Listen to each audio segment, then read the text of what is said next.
I'm standing. I'm standing.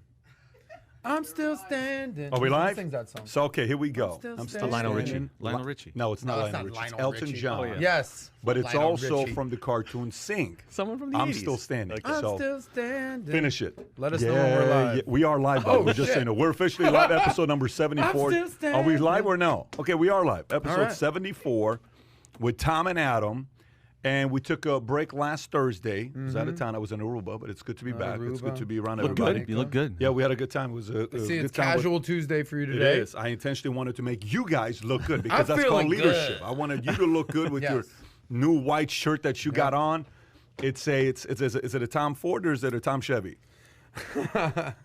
Ford versus Ferrari. This is all I got. It's a Tom This Ferrari. Is the Ford. I Tom say, Ferrari. you look good. He's looking Wall Street, isn't Yeah. he? That's Yeah. the look Looking he's good. going for. Yeah. That's the look he's going Hopefully for. not Wolf of Wall Street. You know how I feel about That's that the guy. direction he's going for. By the way, we have a lot of stories today. A lot of stories. First of all, Conor McGregor versus Poirier, which was a very, very interesting fight. We'll have to cover that. And I have to tell you a story about the best card of Conor I just bought. It's a PSA 10 Gem Mint. Show that to the screen and right autograph there. 10. It's his rookie card. I don't know if you guys can see it or not. And zoom in on it if you can. Yeah. That's his card. And I'm still in the mindset of buy and hold with Conor. I think Conor's got a big. Can you see it or no? Did you go on it? When I saw it, I didn't even recognize him because he actually That's looks like when a he fighter was. there. Yeah, he does. Today he looks like a billionaire. It's a different look he's got. So, When you say buy and hold, you still think what? You're about to say you still think he's got what? This guy's upside. The only thing I don't like he does is when he crosses the line and goes after wife and spouse and religion. And that's when you do that stuff, your market value doesn't go I agree. up. It goes down. It's not a good look. Do you think he does that because he thinks he's Teflon, or is that who he is? Because that's a good that's question. his card That's that cool. he goes to. Yeah, that's a good We'll get question. into it. We'll get We'll into get that. into it. Tim What Grover. else? Tim Grover had a response, which we'll get into, and I think everybody needs to. We'll read that together. Kai, why don't you prepare that as well when we get into it? Just on your end, prepare that. Pentagon cancels a $10 billion contract given to Microsoft over Amazon. Trump sues Facebook, Twitter, Google, claiming censorship. We'll cover that. Steve Ballmer officially becomes the 9th person to be a $100 billion man. I know you got opinions about that. Djokovic just wins Wimbledon and claims a record-tying 20th Grand Slam. You said U.S. Open today said... No, USA Today claimed that he's the greatest tennis player of all time. Would you have something to say about that? Okay, but if you're watching this, maybe we'll cover with you as well. I want to know what you think about it. And then he refused to, during the applause, they gave applause to the person that invented vaccine, and they asked him about it afterwards. I don't know if we were going to cover it or not. We may not. I know Adam doesn't have strong opinions about that. Black Widow snags $80 million from its theatrical debut, $60 million from Disney. That's a scary thought. Kai's got strong opinions about that. That's where Kai's going to Ashton Kutcher said some stuff about China and TikTok. You definitely have to catch that one. And then you guys got opinions about the NBA stars, the game changing right now. Some NBA players are saying, I want to go back. I don't want to go to the NBA. I'll stay in college. The college NIL. it's a different world. 16-year-old kid just signed $1 million contract with Overtime Elite. Jake Paul trolling Conor McGregor. He won't stop doing that. There was a certain bond between Bezos, Branson, Musk. Did you guys kind of sense that? Like they're working as a team? Yeah. I thought that competitive edge was kind of gone. Rogan getting a little bit more hate from Spotify employees. Andy Jasszy's first email to its employees as Amazon CEO is a masterclass to memo writing. Warren Buffett allowed Ndamukong Suh to shadow him for several weeks. The NFL star shared his 3 key takeaways. We'll cover that as well. And then U.S. mercenaries who assassinated former president of Haiti claimed that they were hired as translators and plot to arrest president. I have some data on this, which will go a little bit down the rabbit hole. I don't even know if we should or we're not. We shouldn't. Kai sent a link. I may forward it to you. And Larry Kudlow said something about red states and blue states. And last but not least, what's going on with Cuba right now, which is absolutely a disaster, but at the same time, it's a good thing to see the people fighting against the regime. I retweeted something AOC said yesterday with a comment she made. I wasn't happy about what she said, but we'll talk about that. So having said that, we got a lot to cover here. By the way, just an FYI, if anybody is from Cuba, if anybody lived in Cuba, if anybody can tell us what it's like to be under that communistic regime of Cuba so the rest of us can get an idea about what it looked like, I want you to give us an idea. And I'm talking about you lived there recently. I'm not talking 40 years ago. I'm talking 10 years ago, 5 years ago, 15 years ago. Give me a heads up. Send us a message here if you have. We'd love to address that with you. And with that being said, let's get right into it. So, okay, Out of all the stories we got, I said we start off with a nice little story with Warren Buffett and Ndamukong Suh. How about we go into that story? Okay, so Warren Buffett allows Ndamukong Suh to shadow him for several weeks. The NFL star shared his 3 key takeaways. Let's go into what his key 3 takeaways were of spending time with D-Man, D-Myth, the legend. This is a Business Insider story. So the Tampa Bay Buccaneer player said every meeting was 100 times more valuable than an MBA. The football player took 3 key takeaways from the billionaire that have underpinned his approach to business and investing ever since. Those were to keep things simple, that's number 1. Focus on passions and people, that's number 2. And always read, learn, and remain curious about the world. Let me say that one more time. Keep things simple, focus on passions and people, always read, learn, and remain curious about the world. The 6'4", 305-pound lineman also joked about his stage arm wrestling matches with Buffett in recent years. No matter how many times we do it, I still can't beat him, he tweeted. Must be all that Coca-Cola. Suh said in January he tries to catch up with Buffett every quarter, and he's gearing up for an investing career after he retires from football and wants his mentor's advice. Thoughts? Publicity stunt, and it doesn't work for me, okay? Really? Yeah, it's a duo publicity stunt. I am so not interested in this, and I'll tell you why. Okay, Ndamukong Suh, what's he known for? He's known for being probably the dirtiest NFL player of our era. Possibly, yeah. Okay, Top 3 minimum. Dirty, Yeah. okay, nasty. Like, he could have ended careers. He did not give a damn. He's stomping on people's hands, and he was a very dirty player. Now, Warren Buffett is trying to rehabilitate his image. He's had a bad year, if you ask me. Every time he's kind of a lot. I mean, he's kind of getting branded as a guy that you'd be surprised if he can make his own oatmeal and get dressed in the morning, right? He's in his 90s, so I think this is an opportunity that he was thinking to rehabilitate his image a little bit in the public eye. Ndamukong Suh went to the University of Nebraska, so you're wondering, where did this connection even come from? But why do we care that Ndamukong Suh wants to be an investor? How is he even? He's not even relevant as a football player anymore, let alone someone that's going to branch off and into the investment world. I think it was just it was an elaborate attempt for both of these guys to grab some good publicity. And then if you look at this, I mean, Warren Buffett is a genius. Okay, he's probably one of the sharpest people of the last 100 years. I mean, you don't accidentally do what he's done. He's unbelievable. But all this stuff that, even his 3 key takeaways had no substance to them. They were so basic and obvious. So I don't think this helped either of them. I think if you objectively look at it, you can kind of see through it. So I think if there's a publicity stunt that Warren Buffett wants to do, if that's what you're going with, you got to pick someone better than Ndamukong Suh. Like, that ain't exactly a headline. If you're saying Tom Brady, you know, shadowed Warren Buffett for the last few years, that'd be like, oh, holy shit, there's a story there. This is like, all right, he's a football player. I get it, the Nebraska connection right there. The biggest thing here is, like, this happened in 2010. It was 11 years ago. So I was like, why the hell is this even a story? You hit the nail on the head, the Nebraska thing. He was one of the best players ever to come out of Nebraska. He is one of the dirtiest players in the NFL. I don't know why he couldn't clean up his act there. What I will say is, I know you're saying that Warren Buffett's having a bad year. I know you made fun that he can't make his own oatmeal. However, I think part of the problem with Warren Buffett is the argument is that he might be a little out of touch these days with today's investor. Meaning, a lot of young Gen Z millennials are all about Bitcoin. They keep calling him out. Yeah, they're all about the Bitcoin or the meme stocks. Even Pompliano, when I interviewed him, he did not hold back from calling him out. So, you know, it's funny. A lot of that criticism came before the Bitcoin and crypto crash, a few months ago, because crypto's gone and basically the specific argument is you haven't outperformed S&P 500 in the last 15 years. So it's not even a Bitcoin thing. Sure. Yeah. It's you haven't beaten S&P 500 in the last 15 years. How does hanging with Ndamukong Suh make you hip and No, relevant? it doesn't. I think it was a Nebraska connection. I think you hit the nail on the head. I think to wrap this all up, to tie it over to you, if you have the opportunity to shout at Warren Buffett, you go frickin' do that. Boom, bottom line. I mean, so I think, look, to get a little, sportsy here, a large percentage of NFL players go straight up broke within 3 to 5 years of retirement. I think 50% of NBA players go broke within 5 years of retirement. So if this is what it takes to basically say, hey, look, I'm playing in the NFL, and I shadowed freaking Warren Buffett, one of the greatest investors of all time, arguably the greatest investor of all time, let me take some of these examples, let me take some of these lessons, I'm curious about? bring it to the field, and bring it to the players. What does Warren Buffett do for fun?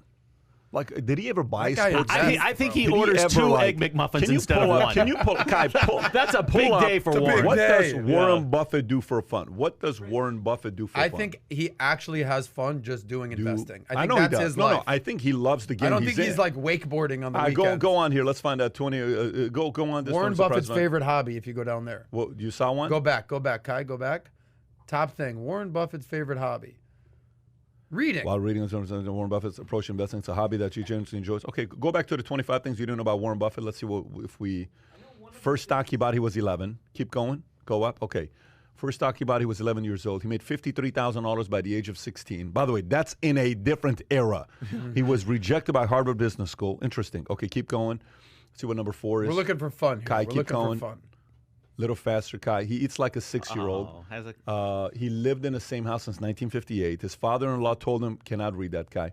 His father-in-law told him he would fail. Nice. That's always a good motivator. People will pay millions to have lunch with him. True. Somebody paid $4.57 million like a couple years ago. In 2013, Buffett earned $37 million a day. Rough.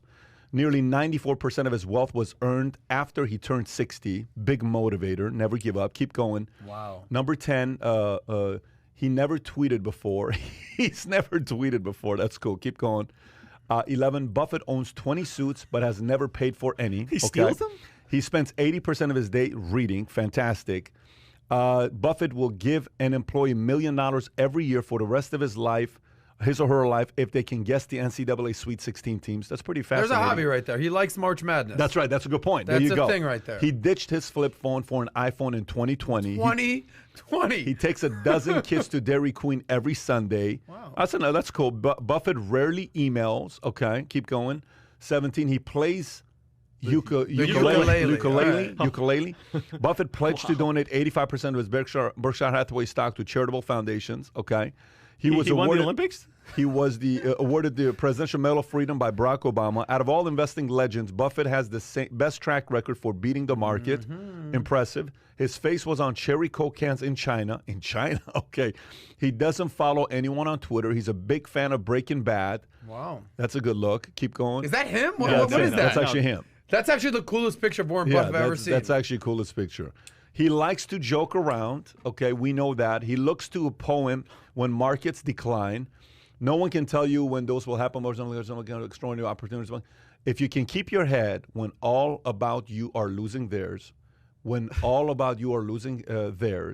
if you can wait and not be tired of waiting, if you can think and not make thoughts your aim, if you can trust yourself when all men doubt you, yours is the earth and everything that's in it. Okay. All right, cool. Do we have another one or that's Can I make it? Yeah. Here's how your mind can play tricks on you and your eyes. If you could go back to that list, Kai, go back to the very bottom of it.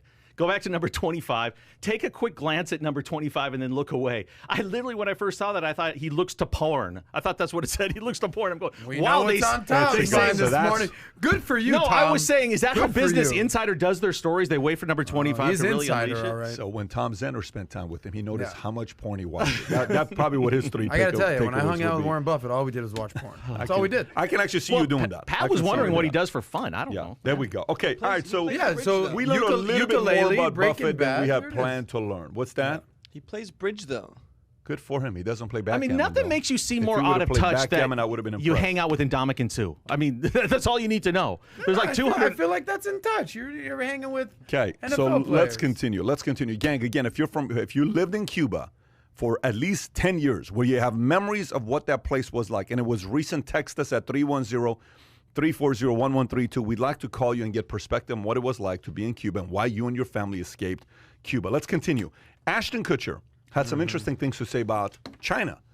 And it's interesting to come from somebody that was an A-lister Hollywood star, who's now a big business mogul, who was once with Demi Moore and now with Mila Kunis, I believe. Yeah. Everyone knows who he is. He's in the investment world. And here's what he had to say. Ashton Kutcher warns that China could use TikTok to push anti-U.S. propaganda and create a problem influencing young Americans. He continues, this is a Blaze Media story. During his time in office, former President Donald Trump issued an executive order banning these Chinese created and owned social media platforms, insisting that the app would be used to spread disinformation campaigns benefiting the Chinese Communist Party and jeopardizing America's national security. President Joe Biden, however, revoked the order upon taking office. If I'm China and I want to create a problem in that area of the world, specifically a naval problem in the South China Sea, I would probably want to utilize TikTok in order to influence the minds of Americans, Kutcher said. In early June, TikTok quietly updated its privacy policy with regards to United States users, allowing itself to collect U.S. users' biometric data to include voice prints and face prints. Now, Ashton Kutcher to say something about China. What do you think about that? It's unbelievable, actually. Talk about almost going out of your way to canceling yourself, though. Those are the two things you cannot do in Hollywood. Inadvertently praise Trump, which he did, if you read between the lines, and then dog China. He did both of them, which makes me think his investments are doing very, very well because he has the ability to have a platform and not really care what he thinks or what anybody thinks about it. It probably means he's going to be doing the next 5 sequels to Dude, Where's My Car? Because it's probably going to be hard to get a major movie financed. But I think it's very telling. It's very interesting. And you wonder what the next steps are. Like, will there be any sort of action against him in Hollywood? Is this going to hurt his career? Does he even have a career? I don't even know how much he cares about doing movies anymore because he's not really doing them. And he seems more, his brand is about a tech investor and being cutting edge with some of the businesses he gets involved in. But look, he's got bigger aspirations for himself here. I think for making these types of comments, he's a visionary. He's smart. Maybe he's going to get a little conversation going, but this is going to hurt his career in Hollywood. But I love what he said. By the way, fun fact about Ashton Kutcher, Demi Moore and Mila Kunis, the two women he's been married to, they both went to the same high school. Get out of here. Yeah, they both went to Hollywood High, which is, what are the odds, right? That's incredible. What's the last movie Kutcher made, by the way?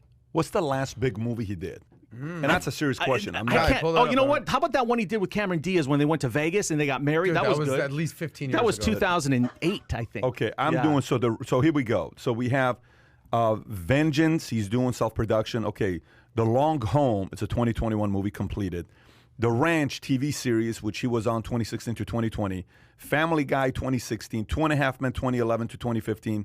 2.5 Men is But he didn't have to do anything after that. Is He that made a so movie, much. though? That's a No, TV series. That was He a took series. Charlie Sheen's job. Okay. Made $2 million an episode. Annie, Men at Work. The last movie he did was Jobs 2013. So this guy hasn't done movies for 8 years. 2013. 2013 movie. Yeah. Not shows, Correct. but movie Correct. 2013. Yeah. Do you think he cares? I don't. Do you think he I cares? don't think he looks at himself as an actor number one anymore. All right. Look, I'll give you my 2 cents on Ashton Kutcher. The guy has come a long way since, being on the 70s show or even on Punk. By the way, I love Punk'd. Anyone in the audience who's watching, let us know if you love Punk too. I thought he killed it at that, but he hasn't done that in a long time. Look, he's transitioned from being just a Hollywood guy, dude, where's my car? I'm high as shit on the 70s show, into punking people to an actual Silicon Valley investor, big-time entrepreneur. Here's some of the companies that he's invested in. Uber, Airbnb, and he's all about Acorns, the investing app, which we've talked about from time to time. So he's built credibility in the business world. And clearly he don't give two shits about going against Hollywood or certainly going against China. And I got to give him props for actually calling out China and specifically, in a roundabout way, kind of agreeing with Trump here on what TikTok's influence or soft power, sneaky power creeping in on the American youth may be happening and China's disinformation campaigns. So bottom line, respect to Ashton Kutcher for what he's doing. Former model from Iowa, small town in Iowa too, by the way. By the way, and while you look at this guy's, he calls himself a fiscally conservative, socially liberal, independent, but leans towards the Democratic Party. He has shown support to Hillary Clinton and Barack Obama, and has a distaste towards Republicans like Donald Trump. So now here's sounds like my kind of guy. Here's a question though. This goes back to a conversation we once had. Kai, you look like you want to say something. Yeah, he also co-founded a company against child trafficking. By the way, he spoke about it to Congress, which went viral. He's been active on that. And that was against human child trafficking that him and Demi Moore started together, I believe. This was years ago. But think about it. If you're going to marry a woman who's, I'm guessing, 15 years his senior, I'm guessing. Demi? Yeah. Yeah. You're going to grow up a little bit. You're not going to be just a goofy 30-year-old kid just kind of joking around, because a lot of people didn't take their relationship It's seriously. exactly 15 years. She's Okay, 58, all right. he's 43. Gotcha. So you're going to kind of grow up a little bit faster than a typical 30-year-old whenever Yeah. they got married. And you're going to start tackling some real-world issues. You're not going to be out in the club partying like a typical 30-year-old. You're hanging with a grown-ass woman, Demi Moore, one of the most gorgeous women of all time, in my opinion. And you're going to grow up and you're going to tackle some real-life issues, i.e. child trafficking and investing and China. So, again, respect to the Yeah, Kutcher you know man. what? The companies that you mentioned that he invested in, he got in early. So he made unbelievable killings in multiple By the way, his investments net in years. worth? Guess his net worth. 300 mil? PBD? Guess his Who's net that? worth. 200. Ashton Kutcher. He's a 200 guy. Yeah, he's a 200 guy. Okay. Exactly. Yeah, but I mean, that gives you so much freedom when you've done that and you can have that platform. He doesn't have to care. He could fund his own movie if he wanted to do there's one. a couple things I take away from this. Number one, there's a movement happening within Hollywood, okay, who are not Republicans, who are not Democrats, but they're worried the fact that this thing could go to socialism, this thing can go to controlling what you could say and what you can't say, what movies you can or you can't make. And it's him, Matthew McConaughey, that are coming out. Some Matthew's common talking about sense coming out of a little bit Hollywood. of common sense, independence. Like, listen, this is a little too much. And by the way, Yeah. even if Bill you remember Maher? but Bill Maher is still left though. Bill Maher is left. Bill and Maher he's is not not these Hollywood. guys. No. But common You're right. sense You're, approach. you're right. Absolutely. I totally agree. Bill Maher is a left guy that's kind of like, what the hell are we doing? Exactly. Have you lost your mind? Exactly. And by the way, you know who else doesn't agree with the direction America's going right now that people would be surprised with? A guy named Barack Obama is not happy with the direction things are going right now. He himself was like, listen, man, kind of temper it down a little bit with the socialism even two stuff. names the other day. Sean Penn, very leftist type of guy. And Semi-socialist. Yes. Yeah. Fan of Hugo Chavez, from Yeah, what I yeah, recall. yeah. And Conan O'Brien. It's more of a common sense jokester, I but think definitely to the Conan left. I think Conan's a center guy. Yes. well, Conan's But smart. they both called out the woke cancel culture out there. Look, we talk about this all the time, not to get too political Yeah. here.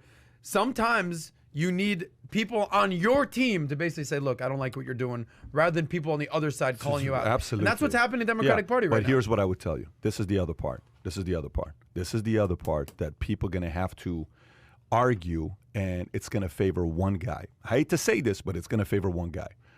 So just a few months ago, when Trump gave the speech at CPAC, and there were, voter approval, people wanting him to run, et cetera, he was at 50%. Okay, just this last week when he ran, I think it was like he spoke to them. I think it was 76%. Yeah.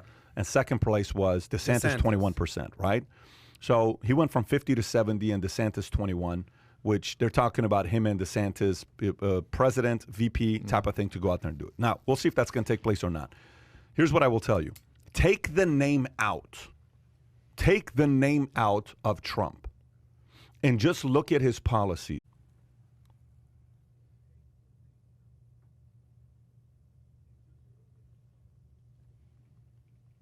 Frozen. No, it says it's not frozen. It's It's reconnecting. Are we back, guys? No, it's streaming live on YouTube. Are we back? All right, we're again? back. Can you guys, if you guys can hear us and see us, let me know if you guys can hear or see us. I'm seeing a lot of If comments you saying can, we're back. let me know if we're back. Okay, we're back. Okay, good. Where'd we pick off? Where'd we what I was talking. Okay, Yes. what's the last thing you heard me say? I'm curious. you- Tell me what's you- the last thing you heard me say. A lot What is of the last people, thing? I want to know policies- what they Oh, heard me gotcha. say here last. What's the last thing you heard me say? Let me know, and then time this guy so we can cut this later on. What's the last thing you heard me say? Just tell me what's the last thing you heard me say. There's a short lag. Okay, but we're back. Just what is the last thing you heard me say? That's all I care about. I want to know what's Trump the last CPAC. thing you heard Trump me say. CPAC. Take Trump's name out. Okay, so take Trump's name out. Okay, fine. Policies, yeah. So take Trump's name out. Let's take Trump's name out, okay? And you go look at his policies. And you look Mm-hmm. at what his policies did. How many people on the left, center, and right are starting to realize, yes, he may have been a divisive guy. Yes, he Mm-hmm. may have been a guy that was pinning everybody. He was doing what he was doing, battling against the mainstream media, all the stuff that he was doing. But his policies made a lot of sense. He called out TikTok. Everybody disagreed. Now, Ashton Kutcher is saying that? He was handling the border very well. Now we have issues at the border. They don't even want to touch it. We were doing okay with getting the vaccine to be expedited in 9 months on how quickly he got a vaccine. Fauci said it will take 18 months at the earliest to get it out. His sanctions against Cuba that he put on 9 months ago, saying if Cuba doesn't get it together, the entire world is going to be free. We have to make sure the entire world is free, and we have to let go of those political prisoners that Cuba has. What do you think the Cuban people right now are protesting? Here's the point. I think there's a part of the current elections, the process that we have that I don't agree with, and I don't know what it is. Here's one of the things. We vote more for personality than policies today. If we took out the personality, mainstream media couldn't do what they do. Let me explain. If all we said is we have 3 things we're campaigning on. This is A, this is B, this is C. Take away personalities. It's purely policies that we're campaigning on, right? Who do you bash? Sure. What do you bash? Who cares? The policies don't grab anybody by you know what. Policies don't go out there and do what sniffing somebody's hair with what Biden does, right? If you just put it on policies, how do you trash the policies? Right. You can't say a person you can't pin them to. You just have to say, that policy just kind of makes sense. I agree with that policy. So there's no more the rage emotionally against the personality you dislike because the media keeps talking about this guy's a bad guy, this guy's a bad guy, this guy's a bad guy.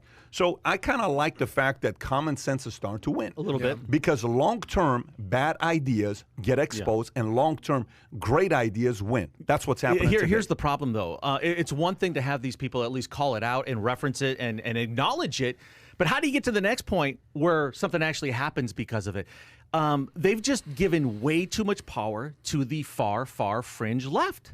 They are letting them get away with anything they want. Anything they say is not challenged, and that makes their job 10 times more difficult. I think Trump should not run for president. I really, because he's so polarizing and people hate him so much. I don't run for vice president. There's no chance. Way. Tom, I'll give you 3 seconds to retract that. For the good of the country, no way. Support DeSantis. Oh, by the way, Can you possibly see Trump it's either being what Pence did for Trump? No way. It's either a president or don't run again. He ain't doing no VP stuff because he's already been up there as a front. That'll never happen. But if you truly care about the country, which he does, I mean, don't you think there's almost no chance for him to get elected? He definitely brings out the worst out of so many people in this country. Well, listen, I'm going to announce something this week. If you see it on social, which you will. If you see it on my Instagram, you will. We're going to talk about it on the podcast next week. I'm going to launch something. What I think is going to be a solution to help unite America. The idea is going to be crazy. The idea is going to be nuts. I'm going to put a lot of money behind it. It's going to be public. And you have to choose whether you want to see this thing become a reality or not. And when you do see it, if you agree with it, help spread the message everywhere. Once the announcement is made, I will be most likely making that announcement either this Friday or next Monday. Sometime this week or Monday, that announcement's going to be made. You will be shell-shocked what the announcement is about. But if you do agree with it, I want to make sure the world hears about it. Going back to this, you know what's exciting about this? The fact that people are voicing their opinions that they never would have. The fact that Hollywood is voicing their opinion. FYI, you know why people in Hollywood, actors, are no longer intimidated by Hollywood anymore? You know why? Let me tell you why. Perfect transition into the story of Black Widow. Black Widow snags $80 million from its theatrical debut, $60 million from Disney Plus. Folks, let me read that to you one more time. Black Widow, okay? Out of the $80 million, $60 million is from Disney Plus. Black Widow has stolen the pandemic-era box office crown. The latest Marvel film scored $80 million at the domestic box office during its debut, the most of any film released in the wake of COVID epidemic. Over the weekend, around 81% of the theaters were open to the public, according to the data of ComScore. Universal's F9, Fast and Furious 9, was the previous record holder, getting $70 million over its 3-day launch into theaters last month. The film garnered an additional $60 million from Disney Plus sales. In addition to Black Widow, tallied $78 million from international ticket sales. Here's what this means. Let me tell you why actors are no longer scared of Hollywood. Here's why. This is not the typical movie, Hollywood thing that you're doing. Netflix is coming right now. They won Oscars, they won Academies, they won they won whatever it is whatever they're giving away the awards for best movies. Actors are sitting there saying, "Listen, man, Hollywood. Those days of a handful of you guys having all the power in the world where you can push us around, you can't do that anymore. You don't have that kind of authority anymore. The days where Weinstein, pre-Me Too movement, the days where Weinstein had everybody like strong-holding everybody, strong-arming everybody, you can't do that anymore today." So Hollywood actors are feeling a little bit more confident and liberated. Hollywood for the longest time was almost a dictatorship. Today, yesterday I get back to the office. I was in Aruba, I land. I come to the office first thing in the morning. You know what's sitting on my table right now? You know what's sitting on my desk right now? A script. A guy sends me a message saying, "I love what you're talking about with da-da-da-da-da. I got a script for you." I'd love for you to invest into our script or buy our script from us. Sitting over there. We're starting to get more scripts than ever before. What does this mean? Person can have money, $1, $10 million, $50 million, $25 million. Say, I'm going to do a movie. Here you go. And then you can go pitch it to who? Others, rather than going and selling it to traditional Hollywood route. So I think the Ashton Kutchers of the world and all these other guys are getting comfortable because you're seeing what happened with the Black Widow movie. Disney Plus. Stay home and watch the movie. No need to go to the movie theater. Is it essentially becoming almost like a cryptocurrency type of decentralized platform? It's not just in Hollywood anymore. You got Disney Plus, you got Netflix, you got Amazon, you got you can go down the whole freaking list on the Hulus and the this and the that. That's actually a great analogy. Well, and it's just not decentralized. Yep. And now the Harvey Weinsteins of the world, to use your analogy, don't control Hollywood anymore. Well, you can voice what the you want to do. studios is a great thing for a lot of people. It's the studios that don't control Hollywood anymore. And by the way, Barry Diller, one of the legends who ran two of them, Paramount and Universal, I think. He said last week that the movie business is dead. He literally said he said the going to the theater experience, the movie business is dead, and it's never coming back. Do you agree with him? I 100% agree with him. And, you know, Netflix doesn't release streaming figures like this. Disney, to say 60 million, that's uncommon for them to actually release that. But that's unbelievable. I would never go to a movie theater again. I don't think. I have no upside to going to a theater. You just went to a movie, Who's got the time for it? What movie did I watch? I don't know. Didn't you go to a movie theater? I mean, if I take the kids... Oh, we watched Fast and the Furious 9. Yeah, I gave it a 7. It was actually a good movie. You gave the 9 a 7. No, I gave the 9 a 7. Okay. Yes, I gave the 9 a 7. I took the kids. I hate when that happens. You go home with a 9 and you wake up it's a 7. It's the worst. I accidentally took the kids to Mortal Kombat.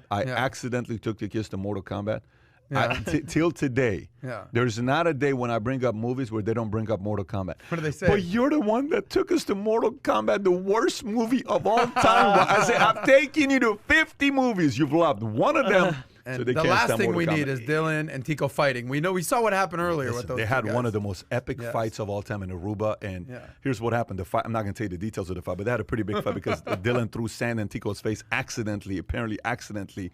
I wasn't there to witness it. Mario was. So I walk up because Mario's like, you got to come here to the beach. Dylan's running off. It's pretty epic. Crazy stuff's going on with these guys. And you got to realize Aruba's a very calm place. The water has no waves. Like literally, there's no waves where we are at this Ritz-Carlton resort. I walk up and I go to the kids. I'm walking back. This husband and wife, good-looking couple in their 50s, right? The kind that takes care of themselves. You know, she's wearing a two-piece. He's got the whole nice six-pack. They said, you know, I got to tell you, we love your boys. I said, really? Tell me why. He says, for the last hour, all we've been following is what your boys have been doing. Your two sons, we can tell. Those two are your sons, but the other two are not your sons, right? I said, no, why? He says, because the other two are too nice. Too hard. Because your two kids are going at it. And he says, for 1 hour straight, we've been following them, and we love what they're doing. The fighting, the words, all that stuff. Thank you so much for giving us entertainment. I said, well, they'll take a $100 tip from you. Anyway, so we had a good time out there with the... Back to the... so they will not let the Mortal Kombat Mortal thing. Kombat is done. That's not going to happen. Real quick, just a little thing to add. You talked about the movie studios, Paramount and... Universal, but didn't Amazon just buy MGM? Yeah. Okay, so there's another further example. But they did it just for more content in their library. There you go. Here's how I don't go to the movie theaters, like, period. I think the last one I went to was like I took my ex-girl to go see Winnie the Pooh, like back in the 3 years ago. Be honest. Who were you dating, by the way? Yeah. She was 25, but she probably acted like she was 5. However, this is how out of touch I am. By the way, no, she's not listening. She's listening. She DMs me every time. She's got me blocked. She's got me blocked. This is how memories. That I miss Winnie the Pooh. What was the best part of Winnie the Pooh? When he got his head stuck in the honey jar? Oh, yeah. You got your hand caught in the cookie jar. Anyway, here's how out of touch. You're a high roller when you take your girl to a Winnie the Pooh movie. Hey, by the way, to defend you for the Mortal Kombat. I'm impressed. I'm actually impressed. I spend more on on food than on movie tickets. By the way, that story actually gets you closer to Soy Boy than further away from Soy Boy. I just want you to know that. Here's my point. Let me finish my point, and then I'm going to... this is how out of touch I am with movies. When I hear... this story, Black Widow grosses $80 million. I'm thinking, oh shit, they came out with like the female version of the Black Panther. And then I look it up and it's freaking white girl Scarlett Johansson, the Black Widow. I'm surprised that's not cancel culture yet. Stop it. I'm just telling you. Stop it. I don't give a shit. I'm just saying. I'm surprised that there's people out there being like, Black Widow? White ass Scarlett Johansson? What the hell's going on folks, here? If you're listening to this, Adam's not lying. Adam thinks, if you don't know this already or not, Adam thinks Fast and the Furious is a continuation of Knight Rider. That's how old school. Love Knight Rider.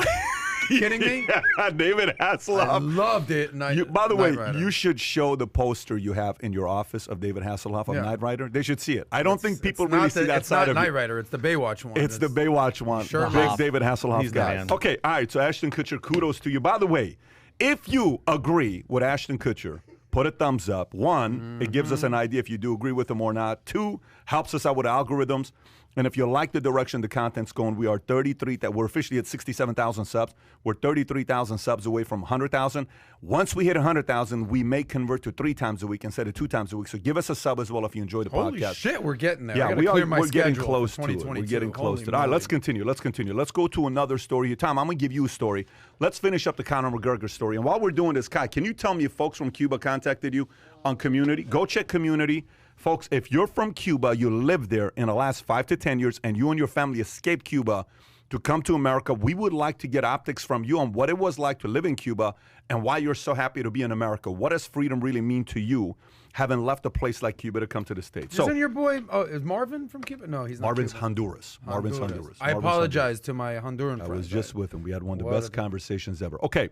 All right, let's go. So UFC 264, real or not, the old Conor McGregor is gone forever. Dustin Poirier is a top light heavyweight. The UFC's 264 main event only lasted 1 round, but Dustin did plenty in his victory over Conor to prove he deserves the first title shot at Charles Oliveira.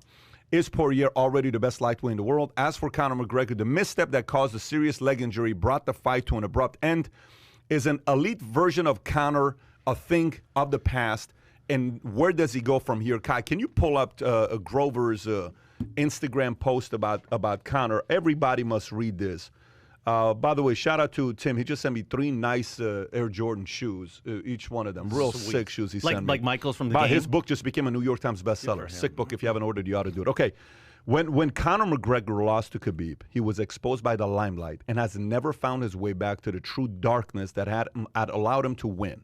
Winning won't accept this version of Conor because this Conor still thinks and acts like he's winning, and winning knows he is not. Let me read that one more time. Winning won't accept this version of Conor because this Conor still thinks and acts like he's winning, and winning knows he's not. This loss to Dustin is about so much more than an injury. If you've read Winning, you get this. He hasn't taken that necessary bus ride back to hell. Winners know that in order to repeat, they have to get on that bus along with all their demons and monsters and skeletons asking, now what? Conor can't answer them because that bus ride needs to be taken in silence. Winning requires real talk or no talk at all. The only thing you hear are the silencing of your heartbeat and the shortening of your breath as you approach hell. You have no choice. You can either commit to taking the bus ride to hell and fight your way back to winning, or hell will come for you anyway, snatch your heart out of your chest, and make you watch it stop as you take your last breath and you lose forever. That's the difference between taking yourself to hell and hell taking you. One you can control, the other you are done. More in Winning, read it. There you go. Thoughts on Conor?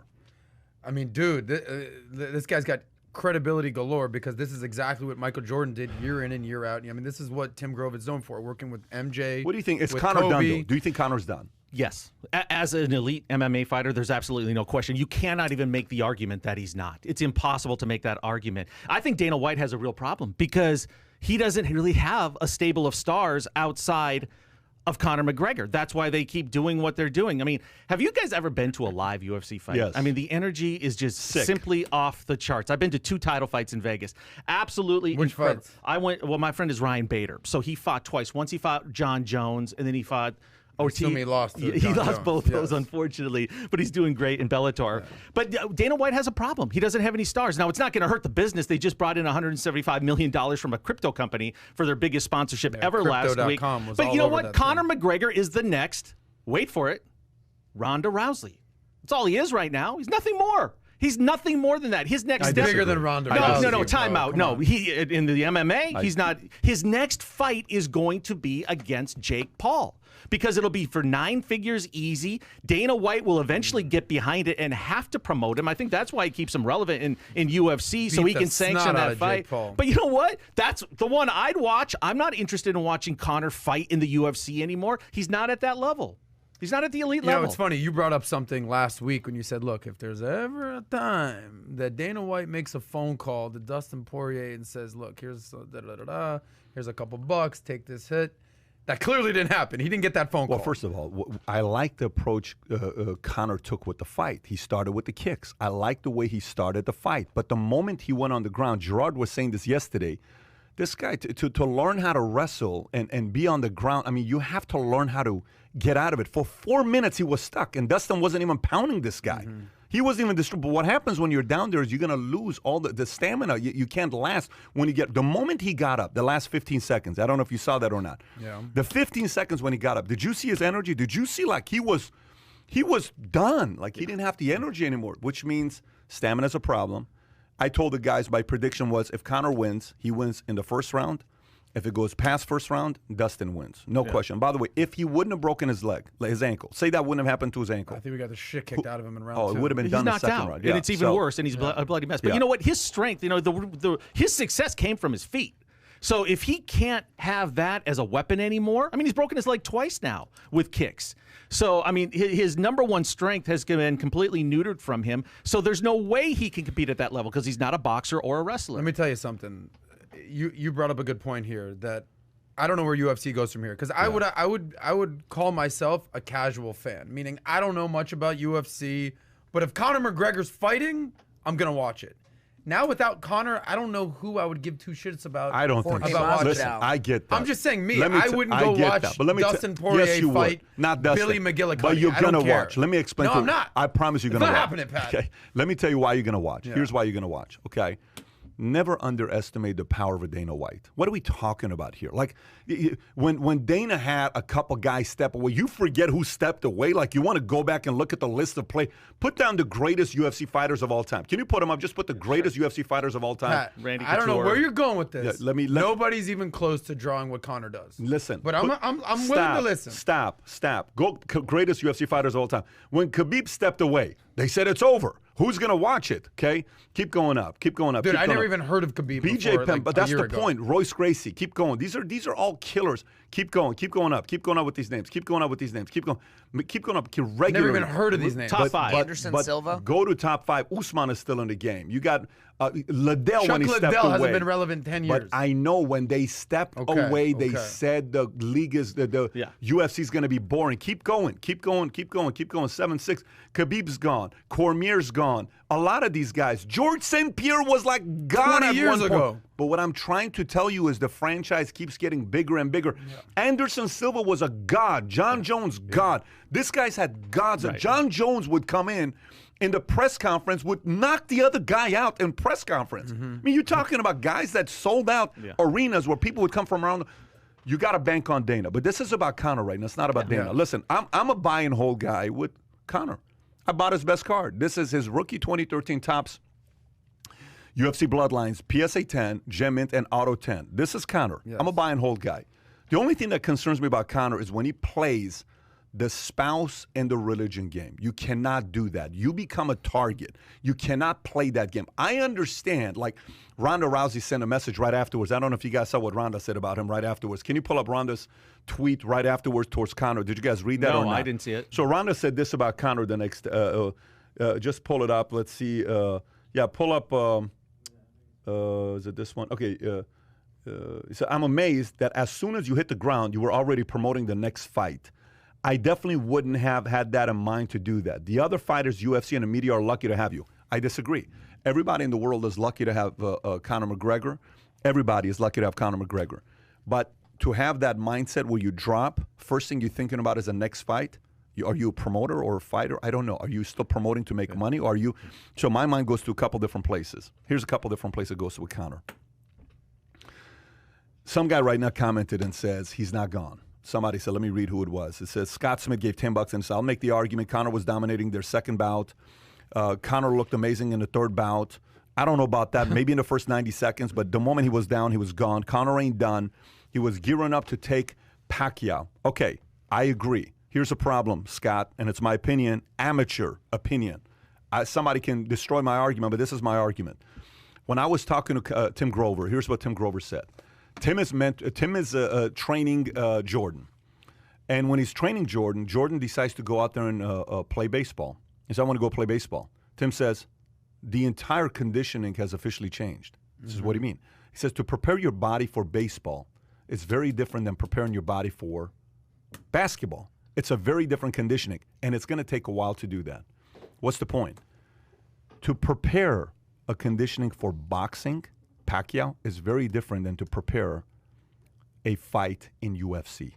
Boxing, you ain't going to the ground. Everybody knows Conor's a great boxer, but his ground game is not the best. You're going against guys where you have to spend majority of your time working in areas where you don't do well with. Yeah. Let's tell what happened with this guy. He's been choked out. Khabib got him on the ground. He doesn't do well on the ground. Once he didn't want to go down when he beat Diaz. How did he beat Diaz? First fight he lost, he went to the ground. Second fight, if you see that one scene, I don't know if you guys remember this with Diaz. They're going at it. He's punching Diaz, he falls down.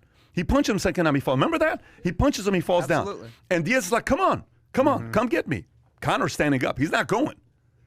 That message tells you, you come to the ground, I'm going to destroy you. And Conor says, I know I'm not good there, but I'm good at stand-up. So a stand-up game he's got. But if you're going against some of these other guys. Let me make a point. I'm going to ask you a question. 1 through 10. 10 being the most, 1 being I don't give a shit. Here we go. Where are you on being a fan of UFC? I'm a fan. What number? 8.5. You're an 8.5. Yeah. Tom, I'm a 6.5. I'm a 5. And I go for the stars. Okay, meaning, a guy like you who's an 8.5, a 9 and 10, they're gonna watch UFC regardless. 6.5, maybe you're gonna watch, maybe not. A 5, I'm only watching if a guy like Conor McGregor is fighting. If pick a name is fighting, pick a name. Dude, I never even heard of Khabib until like a year ago. Dana White doesn't give a shit to have a fan like you. What are you talking about? No, of course by he the does. way, No, he doesn't. The conversation No, he isn't about doesn't. Dana White. What are you talking about? Are you Of out of course. your mind? Dude. Let me ask you a question. You want a simple question? How much money have you ever made for UFC? You. Like $50. When was it? I bought 1 fight with Conor. Okay, then you haven't made him shit, so who cares if he loses But you? I bought. Dude, No, dude, that's you don't mean that's anything to Dana That's the White. wrong approach. You're not a spender. PBD, that's the wrong approach. It's not the wrong approach. Okay, I hear you on that. You're not a Let spender. me tell You're you not a guy something. that's bringing revenues to the brand. That's like David Stern when he was promoting the NBA, being like, we don't need to expand. We have our base. They love the NBA. They're buying season But that's tickets. not what Dana White's But then doing. he But invested that's in not what Dana- Jordan. but- he invested in Iverson. You're making invested in Shaq buddy, and Kobe. You're making a mistake in comparing Dana to freaking David Stern. What are you talking I'm about? just saying, Do you getting know your what sport part, to the next do you know level. Do you know what part of the world UFC's fought in? Can you pull up different countries UFC has had a fight in? Give me what you just said right there was ludicrous. Says you know nothing about what's going on with UFC. I'm just saying, Put you different want casual countries. fans Bro, what are you becoming talking about? fans. You're not a spender, though. You're irrelevant to UFC. That's not. You're only thinking in terms of monetization. But I'm talking about you. You are irrelevant to UFC. All right, that's it, Dana White. Me and you are done. You are irrelevant to UFC. Here we go. You ready? Okay. U.S., Brazil, Canada, U.K., Australia, Japan, China, Germany, Sweden, Mexico, Ireland, Singapore, Dubai, United Arab Emirates, Netherlands, New Zealand, Poland, Russia, Argentina, Chile, Croatia. Do you want me to keep going?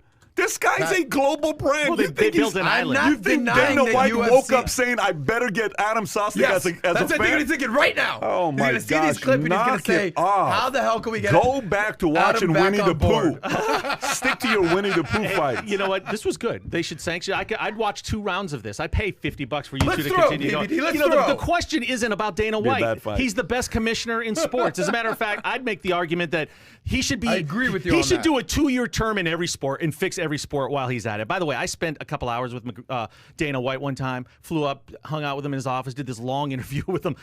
His office, I may have mentioned this before. It is you can tell there's no HR department at UFC when you walk into Dana White's office. It is flat out unbelievable what you see in there. But let me bring this back to the topic. And you two are both delusional, and so is everybody else that said Conor McGregor is relevant as a UFC fighter. Number one, there's no sport where hunger controls everything. If you're not hungry, you are dead. or seriously injured in UFC, you are completely irrelevant and you have no chance to fight at the highest level. What does he give it?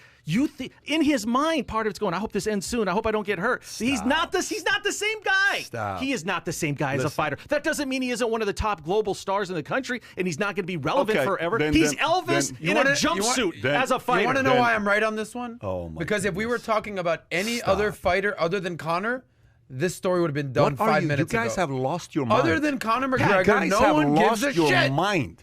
You've lost your mind. Yeah, I'm out of control. Let me ask you a question. I'll watch if the Dustin the Diamond Poirier actually fights Dustin Diamond from Saved by the Bell. Let me Rest in peace. Let me put I'll it to watch you this that way. fight. Yes. Shout out to Screech. I miss you, buddy. Let me put it to you this way. Any game that is very good with their number ones is going to have people that are going to work like dogs. They're going to work like military work. Like I'm talking work to go be number ones because they take care of their number ones. UFC may not be an organization that's known for taking care of their number 80 or their number 40. We know the criticism Jake Paul goes after them. A lot of people have been saying what they've been saying about the fact that a lot of the athletes are not making money. But if there's one thing UFC is known for is what? They take care of their number ones. Their number ones are going to make a lot of money, right? You know how many people right now are sitting there? This is what they're thinking. How many people right now are saying that position for number one is wide open? I'm going to go get it. Same thing happens to great sports. When Jordan left, who's going to replace Jordan? Kobe came. Kobe left, who's going to replace LeBron? LeBron's like, look what's going on right now with Giannis. Giannis, 2-1, they're down, but he's got 40 points back-to-back. The last time Milwaukee Bucks won 1971. Oh, by the way, I just thought of something. What's that? The guy, I couldn't even tell you his name. He knocked the shit out of Greg Hardy, and he drank a beer out of his shoe. I'm in on that guy. Okay. Who's that guy? Will you spend $20 on that guy? Fuck no, save that money. However, what's that guy's You're name? not the customer. I know who you're talking Doesn't matter. What's his name? What's his name? PBD, what's his name? Nobody knows his name. Exactly. Nobody knows his name. Exactly. But are you out of your mind? Are you insinuating that there is... Me and you, we each take a tennis shoe and we chug a beer. We'll donate the money to charity. First of all, if you're watching this, I'm actually curious. Let's see what the audience. Let me actually look at the ratio. So right now we got 390 thumbs up to 7 thumbs down. Okay, how many of you think that Conor is not done? Put thumbs up. Conor's not done. As an elite fighter in the UFC? Listen, as an elite fighter, he's going to come back and he's going to put on a fight and he's going to win again. And maybe even have a shot at a title fight. He's 32 years old today. How many of you guys think he's going to make a comeback? Put thumbs up if you think he's going to make a comeback and redeem himself. Thumbs up. If you say the guy is done, it's retirement time, put thumbs down. What do you think on which one it is? Me, last week when the fight took place, I commented. I said the fan base is lucky to have a guy like this to see him fight at his peak. And we've been talking about Conor. The moment he got that $200 million payday from Proper 12, it's a different Conor. If he's not willing to listen to a guy like Tim, what he just said, and go into that place to want to fight again, we ain't going to see the best. The best days of Conor are behind him. If he does go to that dark place and really want to come back and make a comeback and redeem himself, we may see I don't know how you see it right now. Let's see what the ratios are. Couple quick comments when you're ready. Number one, the guy's name that I didn't know was Tai Tuivasa. Tuivasa. Okay, that's number one. Number two, in case we want to write this down, where did that go? The guy who said he's 41 years old and he moved from Cuba when he was 7 years old. I'm looking for your comment. What number should he call if that's the guy you want to talk to? You have it? Okay. Oh, you have that guy. Hey, by the way, how old was he when he moved? 7 years ago, he was 18 when he came. Okay, good. And shout out to Tom Zenner. They said, these are my 3 favorite combo, Pat, Adam, and Tom. Thanks, Crypto Mike. Shout out to Tom Zenner right there. Okay, thank you. Hey, by the way, the guy had some great comments, is Khabib, after this fight. And he broke it down and said, hey, this is who Conor is. When he was on the ground. Now, TMZ had a story where there was a side angle of a camera where he was actually threatening to kill Poirier's wife.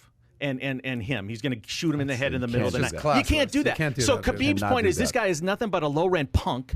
His true colors. You heard what Dustin called him. He said this guy's a flat dirtbag. Dirtbag. Yeah. He said he's a dirtbag. No, these guys have legitimate hate for him. And the last thing that Conor McGregor wants to do is step in a ring with Khabib. When he threw that stanchion at the bus in Brooklyn or in New York City at Madison Square Garden. But you know what? In Conor's mind, it's all promotion. And I think everything is on the table when it comes to him. Everything. And that's why the next step for him has to be an event that he can actually win. He has no chance of winning a UFC fight unless he's fighting a guy like Cerrone or Cowboy, the last guy he beat. But that's not real. But that's though. who he can beat. That's not real. You beat that guy in like By 3 the way, seconds. the with ratios, shoulder. believe it or not, the ratios is 53 think his best. He can come back and have a title fight. 35 think he's done, which means a lot of people are saying the best days of Conor are behind him, and we may never see. By the him way, again. I don't know if it's something we can pull up. I'd like to see the numbers, pay-per-view revenue with Conor, without Conor. I bet you it's a complete different. Sure it is. Okay, that's Sure it my is. point. But there is a guy that you keep forgetting about. You keep forgetting about the guy Dana at the White. top, who I'm is not one forgetting about He's Dana. one of the greatest promoters, instigators of all time. The guy's going to figure out a way to do it. FYI. I think there's only one Conor though, bro. Oh my gosh! Stop. I don't. He's that brilliant Stop of a it. marketer. You know what? Let me tell you something, man. One of the things. Pat, you fucked right here. One of the things I respect about what Michael said. When Michael was coming up and he was retiring and he was done, and then LeBron comes into the league and they ask him about jersey, why you wear number 6, why don't you wear number 23 and all this stuff. And LeBron said, I think we should retire to number 23. Nobody should ever wear it again. Remember what Michael said? Michael said the NBA is bigger than one player. He says, I appreciate the compliment, but the NBA is bigger than me. It's a bigger franchise than I am. It's going to continue. What does LeBron do? He goes and wears number 23 right afterwards. So, okay, I'm going to wear 23. By the way, he's changing again for next year. I'm not. Six, go back I'm to not 6 disagreeing again. that I'm not disagreeing with you. I'm just saying that Conor gets eyeballs and there's no one even close. Right, That's my only We'll point. see. We'll see. I don't think I debate that, but we'll see. Okay. Do we have our friend there from Cuba? Yeah, he's on the phone. I need. Is he on the phone already or no? I don't have the phone. Where's the phone? To your left. To my left? Adam, My to your phone? left. To mine? Oh, it's right here. All right, let's see. Is he on there already or no? Watch that trick. How old is he? 41. Oh, it's a different 26. guy than I saw. David Corral. Where is David Corral? Do we know where he's based? David, where are you based out of?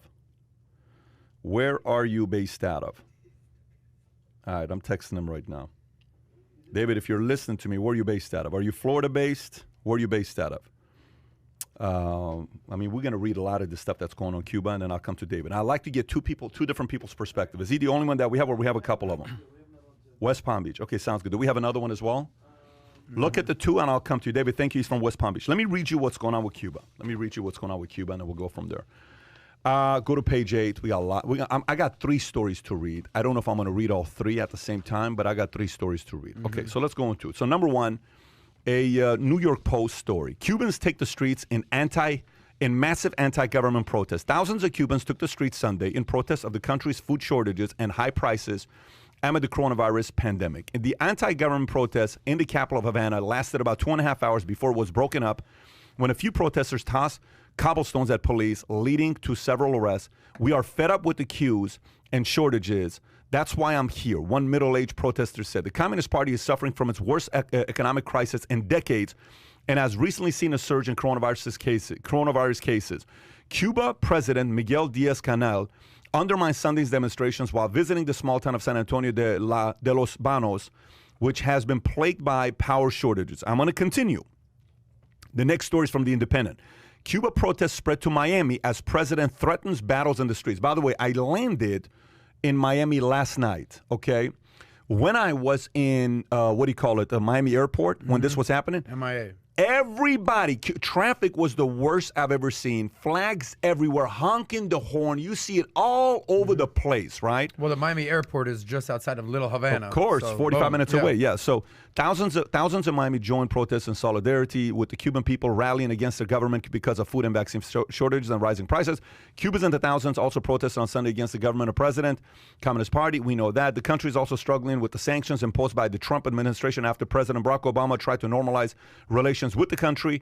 Sunday's protest was one of the biggest anti-government demonstrations in memory, the Associated Press writes. And the last story I'll read is the following. Cubans denounce misery in the biggest protest in decades. The rallies, widely viewed as astonishing for a country that limits dissent, were set off by economic crisis, et cetera, et cetera. Okay, so here's a New York Times tweet. Can you pull up the New York Times tweet? Pull up the New York Times tweet, which to me it's very, very folks, I don't know if you saw this or not. Did you see the New York Times tweet? No, I'd like to see it, though. Here's a New York Times tweet. Tell me what you think about this. Shouting freedom and other anti-government slogans. Let me read that to you again. Shouting freedom and other anti-government slogans. Hundreds of Cubans took the streets and the cities around the country on Sunday to protest food and medicine shortages and a remarkable eruption of discontent not seen in nearly 30 years. Proper English. I'm Middle Eastern. English is my 5th language. So I took EFL, not even ESL, because ESL is 2nd language. EFL is 5th language, right? Okay. Never even heard of that. I haven't either. Shouting freedom and other anti-government slogans. Yeah. Does that mean the word freedom is a form of an anti-government slogan? Yes. Is that how I'm reading it You're correctly, reading it 100% or is my English right. off? No, you're that right. is correct. So And New look York at the Times source. is saying Yeah. freedom is an anti-government That's slogan? what they're saying. Of course that's what they're saying. Yeah. Yes. Well, the other thing that they were shouting for the roof, they were saying "Libertad, libertad." Have you ever seen Scarface? Yeah. That's what they're shouting. at the Cuba beginning of the Libre. movie. No, the only thing. And the other thing they were saying was, "We are not afraid. We are not afraid. Freedom, freedom, freedom." Yeah, but what so I'm- the I'm other asking you the anti-government following slogan- question. I'm here. saying yes. The answer is yes. Now, the only thing Since open when to has freedom been the anti-government? only thing open to interpretation is: are this they government. referencing Cuba, where it's a communist country and Yeah. freedom does mean anti-government, or is that the New York Times philosophy in general? Because that is So not hold an on. act. Every word is thought out very, very clearly through there. Okay. But so hold on, what's your point with that, Pat? I'm feeling. To understand. He's saying the New York Times is saying freedom is anti-government, and that they're going to transpose that same thought process here, which is what essentially they're doing. Yeah, I mean, New York Times is saying the word freedom is anti-government.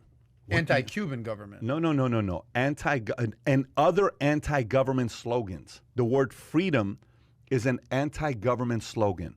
Since when has the word freedom been a bad word to use? Since when has that been like, hey, any of these stuff, like today, watch this, your question for you. If today you see somebody with a truck with an American flag on, automatically, are they Democrats or Republicans? Republican. Why? Why? They're more patriotic. But why though? I'm confused. I've asked myself that same question. Why I don't get that. being Democrat is somehow seen as less patriotic. Yeah, but what I'm trying to tell you is Democrats are afraid to carry their flags. Because when you drive down, like when you drive down a house, if you see an American flag, most people are going to say that house is what? It's a Republican house. Why though? Why are Republicans proud Because to we're represent their divided flag as a and country. Democrats cannot represent their flag? Because Why is that? Why is it patriotic to say freedom is good? Why is it such an offensive word nowadays that New York Times has got the kind of influence they got to say, hey, freedom is an anti-government slogan? What are you talking about? What are we talking about here? I escaped Iran to be here. For what? For freedom. You know, when I was in Germany at a refugee camp, you know who was there? People from Albania, people from Yugoslavia. Yugoslavia doesn't even exist today. Yugoslavia, Poland, Czechoslovakia. Now it's not even Czechoslovakia. All these other All places. countries that were under Soviet regime. Yeah, and we were all there. We all had one in common. We were begging for freedom. Sure. Everybody was afraid to claim their religion. Everybody was afraid to voice their, everybody was afraid. Everybody wanted this thing called freedom. And today, freedom is an anti-government slogan. Yeah. Wow. 2 weeks ago on the podcast, we were talking about CNN celebrating China's 100-year anniversary of communism. And this ties in with what I'm going to ask you right now. You look at CNN, you look at the New York Times, they're, as Donald Trump used to say, they're failing, right? The failing New York Times. But CNN's ratings speak for themselves. You cannot have a 40% dip in your ratings and not have some sort of economic disaster with a company. They go hand in hand. Yeah. So are they being secretly funded by China? I mean, is that where the revenue gap is coming from? Cuba? The Cuban? No, I'm talking about liberal media outlets. I'm just wondering, is there First a of all, pipeline Cuba of is funded by cash? China. Just so you know, Cuba is funded by China. China has a chokehold on Cuba. There is a power of China coming in to use Cuba as a platform to that is already one of their chess moves It that fits they're their playing. profile. That's exactly what they do. So, PBD, let me ask you, because maybe Kai, do you have two instead of one? I need two. I need somebody in their late 30s and somebody in their 20s to give me two perspectives. Go ahead. Maybe I'm just not understanding this, okay? But in my opinion, and I could be wrong, you're going to probably teach me something as someone who basically had their freedom or rights taken away in Iran. Yep. Shouting freedom, libertad, or against the government in Cuba, anti-government, anti-communist, regimes. Yep. why is that a bad thing? I'm not understanding whether this was the New York Times, New York Post, Washington Post. I'm not understanding that. Why is it a bad thing? Yeah, like shouting freedom while you're under a communist regime is not a bad thing. I don't think it is. What I'm saying is a bad thing. The fact that New York Times categorically puts the word freedom as an anti-government slogan. Anti-Cuban government. It said anti-government slogan. But they're talking about Cuba. It's not about. But what do you mean they're talking about Cuba? It says the whole story is about Cuba. Maybe I'm not understanding. Let me ask you. Bring that tweet back up. Are you sincerely telling me you don't see messaging in the title? You don't see any. You don't read into this messaging? But that's why I asked the question for you to inform me. Well, then I'm thinking, shouting freedom and other government slogans. Hundreds of Cubans took to the streets. So I'm thinking this is a Cuban story. I'm not reading into it. I get that. This is American. You know what they could have done? They could have done. They could have done shouting many other things, but saying freedom and other anti-government slogans. Other anti-government slogans. What is wrong with shouting freedom? Nothing. But New York Times is calling that an anti-government slogan. But it is an anti-government slogan in Cuba. You cannot. It's okay. So in New York They're Times, protesting let me the ask you a question. Let me ask you a government, question. Is New York Times anti-government or pro-government? I guess they're pro-government. You guess they're pro-government? What do you mean you guess they're pro-government? I don't have like the strong opinion on New York Times. I think this is a story about Cuba. I'm not reading into it. Oh, buddy. But that's why I asked the question, But that's the problem. That's why I asked the question. I'm not reading into it further. That's the problem with the fact that you don't realize the power of wordsmithing. Let me tell you, there was a movie called Flash of Genius. You ever seen the movie Flash of Genius? It's the story about the intermittent, windshield wiper. The guy that invents the intermittent windshield wiper. If you've never seen this, you got to watch this movie. Okay? He's invents it. He goes, presents it to Ford. Ford steals it from him. They say he didn't come up with it. We came up with it. He shows it to Chrysler, Ford, to everybody. They take it. He gets nothing for it. Damn. He goes against them for years, loses his marriage, loses his kids, loses everything. Eventually, years later, he gets paid $28 million. Wow. And everybody had to officially say that this man invented the intermittent windshield wiper. He represents himself because he has no money. He's so broke. And he gets up there and he says, Ford says to create the intermittent, windshield wiper, all you need is 4 pieces. You need this, you need this, you need that, you need this. Meaning Ford's trying to say it's not a big deal. He didn't invent anything unique. He says, you're right, but I got a question for you. I'm going to use a few words. Tell me if you've ever used these words in your vocabulary. You ever used the word success? Yes. You ever used the word high? Yes. You ever used the word happy? You ever used the word the? You ever used the word there? Like, yeah, where are you going with this? He says, how come you never wrote a best-selling book just like he puts the book up, which is the all-time best-selling book of all time. It sold, hundreds of millions of copies. How come you've never written a best-selling book? All the words in this book are words you know. But the problem with you is you don't know how to put the words in the right order to become a bestseller. The author here did. What I did is I knew how to put those 4 items together that anybody could have done, and I invented it. I own the rights to it. They need to pay up, and they need to tell because you've cost me my marriage, my family, my kids. They need to say it publicly. There is power in wordsmithing. New York Times has a lot of influence, and they know how to put words together to manipulate the agenda they're trying to impose to the average American voter that doesn't read into it, and they say freedom, anti-government slogan. And they say, yeah, you know what? Freedom. Yeah, people who say freedom, people who say freedom, people who say freedom, they're probably Republicans. No, freedom is why America is the greatest nation on the planet today. It could still change. Right. Freedom is the reason why America is so special. Freedom of speech, freedom of enterprise, freedom of assembly, freedom of religion. I can go on with all these different freedoms that they provide you, but now it's an anti-government slogan. Let me just say this. As a writer, that is 100% part of the New York Times messaging. That is what they do. It's subtle, but it's consistent and it's constant. They use the word freedom as an anti-government slogan. If they were doing what you think they were doing, because it's a story of Cuba, they should have said shouting freedom and other phrases in Cuba that might be interpreted as anti-government, comma, go on with it. But they didn't do that. So that's the exact... That was like a 50 words rather than 4 words. Yeah, but there's no limit on Twitter now. But anyway, that's exactly what they did. They made that... They do it all the time. Yeah. Let me call this guy here. David, I'm calling you here from Cuba. Let's see what David has to say on what it is to have lived in Cuba for 15 years. David, if you're listening, I'm calling you. And the next person I'm calling right after this is Rolando Gonzalez. David, can you hear us? I called him. Do you want me to put him on speaker, or what do you want me to do? He's on. David, can you hear me? Yes, I can hear you. Okay, David, so tell us your background, what you do, what your experience has been with Cuba, how many years you lived there. Give us a little bit about your background, 30 seconds. Hey, Patrick, first of all, thank you. Thank you for having me. I came to this country when I was 18 years old. That was 6 years ago. I came by myself, no family, only a couple friends in here. I've been listening to you for a long time. I started my business listening to you. So I love this country, and one of the reasons I love this country is because you have at least two sides, and that's what people don't understand about Cuba. On the news right now, they're saying that we are protesting against COVID and against food, nothing like that. In response to Alan, what are they saying about that? Is because the news over here, they don't want to discuss against the socialists. And the only reason that we are protesting in Cuba is because the communist regime, nothing else.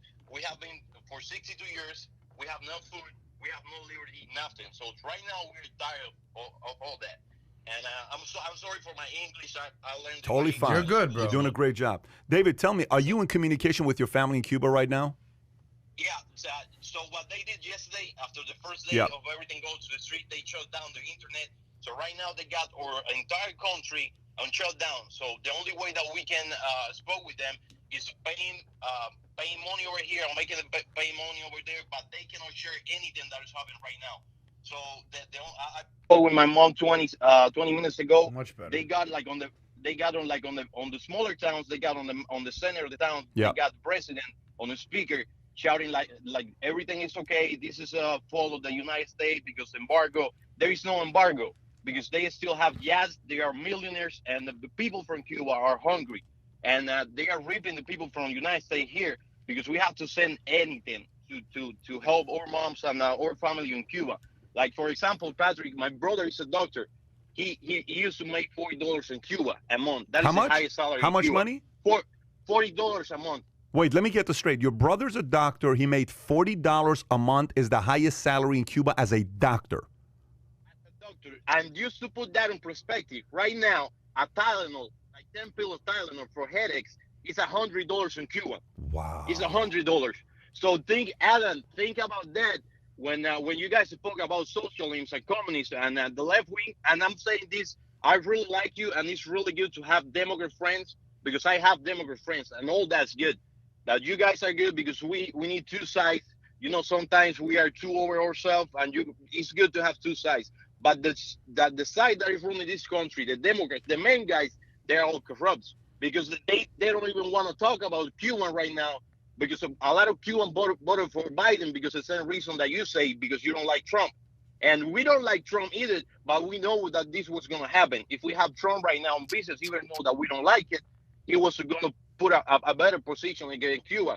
And the reason that Biden is not taking that position is because they are trying to protect their agenda, like the socialist agenda that they get.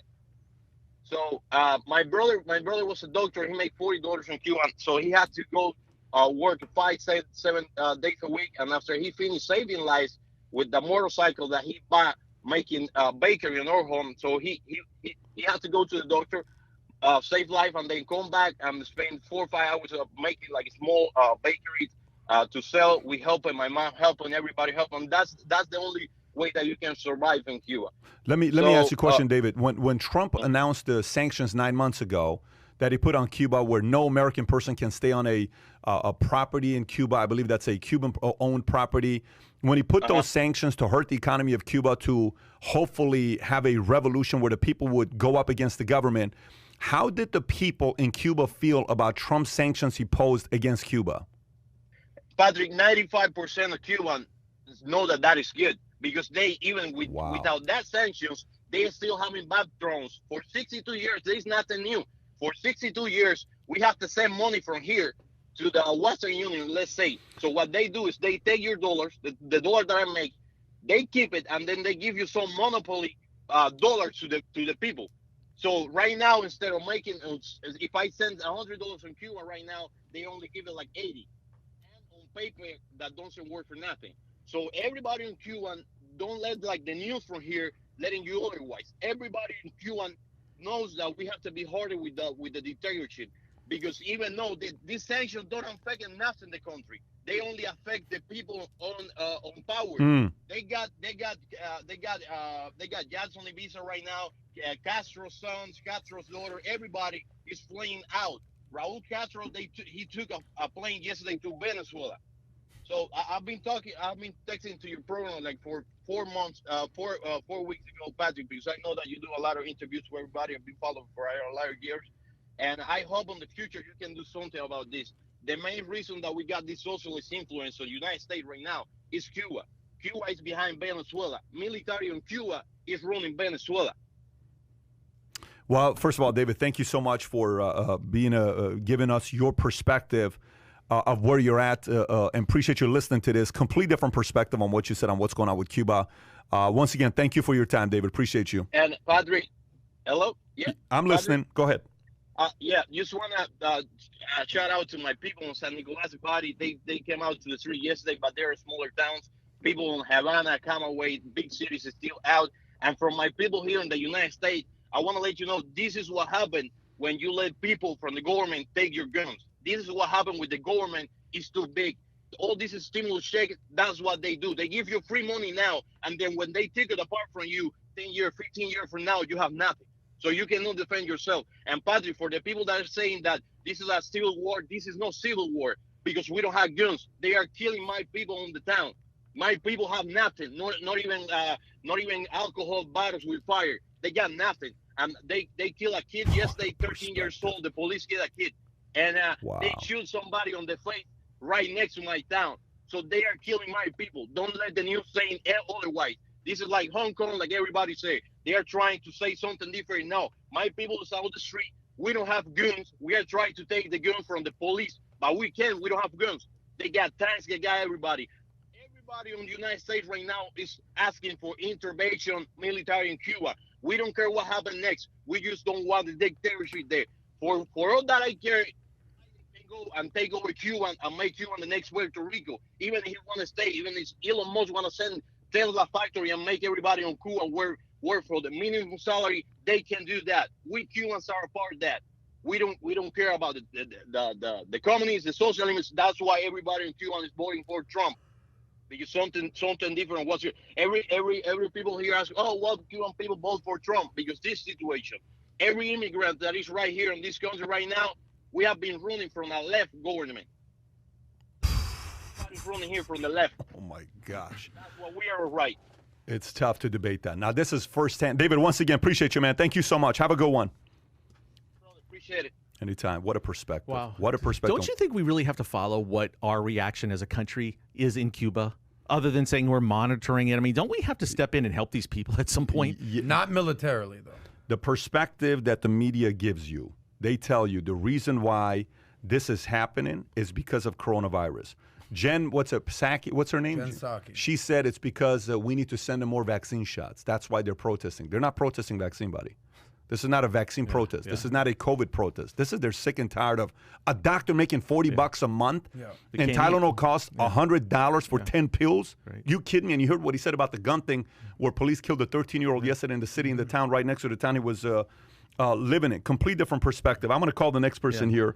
Rolando Gonzalez is a mechanical engineer from Cuba, moved at 26 years old, and has lived in Florida for the last 14 years. So 40 years old, 26 years in Cuba. Let's see what perspective he's got for us. Two things. How about the fact that they shut off the internet? I mean, how horrific is that for everybody? They can't even communicate, and they took their guns. So forget about having a coup. Hello, How do you communicate? They haven't had guns. Rolando, how are you? Hi, David. How you doing? I'm doing fine. I appreciate it. You take this time. Anytime. So give us perspective. What do you think about what's going on? And if you're communicating with your family in Cuba, what did they tell you that's happening over there that the media is not telling us? First than anything, I want to say thank you to you guys, Tom, Adams, Patrick, Kai, everyone's there for, help me to tell the world what is happening in Cuba. Shout out to David. He explained a lot. I think right now we are on big problems. I be in communication with my family yesterday night. They was able to use VPN to get access to WhatsApp. and they don't know. I'm from a small town. They don't know anything about what's happening around there. I begin to send them pictures to them, and I helping them to put the other cell phones that they got through VPN also, so they can be able to see. The big problem is we don't have internet. They don't have communication in between. They shut down the light. They're playing something now they call Plan Cacique, which is like take it out of the communication, take the towns. They mobilize regular people to fight on different towns. Let's say if you are from Miami, they take you from Miami to fight to Fort Lauderdale people, and then they bring people from Fort Lauderdale to fight Miami. Why are they doing that? What's the reason for doing that? Well, they say in Cuba you have to go to military service. It's obligatory, right? So they prepare you for that, right? So what they're doing is they say, oh, these people are from, people that got influence from the United States. So let's gonna put it, let's gonna bring us to what we need, our social shit, And there is communication between both ways. The problem is you are from a small town. You don't know anything what is happening in the town next to you, and they take you there. When they put you there, you don't know what you're fighting for, You were training to fight, an enemy from outside of the country, not to your own people. That's what they're doing. I sent Kai on the text a picture how they are like two policemen with a young kid that's 13-year-old that they killed. I sent you another video there also. You can put it after second 40. You can see how like 6-8 people beating to each other. It's crazy. What the police is doing is totally wrong. Let me ask you a question. Who's creating this division? Is there division being created? It's the government.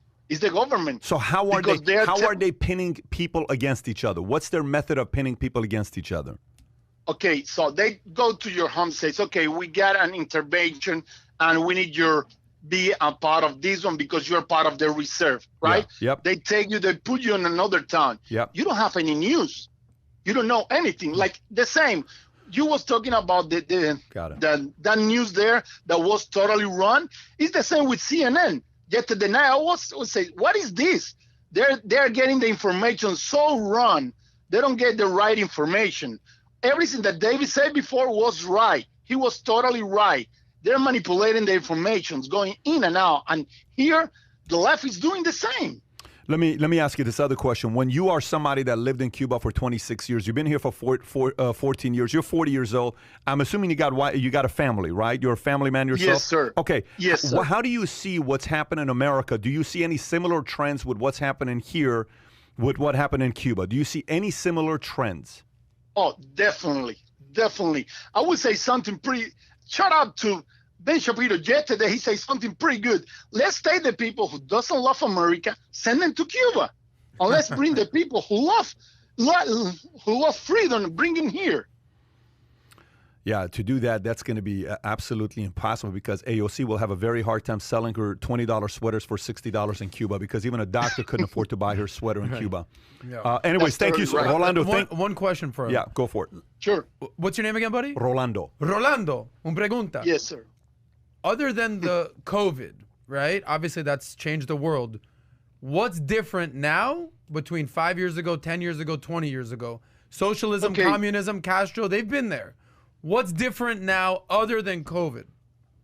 Okay, first, you back like let's say a year ago, you got two currencies there. You can buy at least with that two currencies. Now you get paid on Cuban money, but you cannot buy on Cuban money. You have to buy with dollars. Then they say, no, we don't want dollars. We want euros now. So basically, they're paying you in Cuban money, but you cannot go and buy, let's say, a beer or just like cigarettes. So you're saying the one thing that has changed is the currency that's accepted. Well, again, this is just because they want the people from the outside pay their things. Let's say if I send now money to my family, They cannot.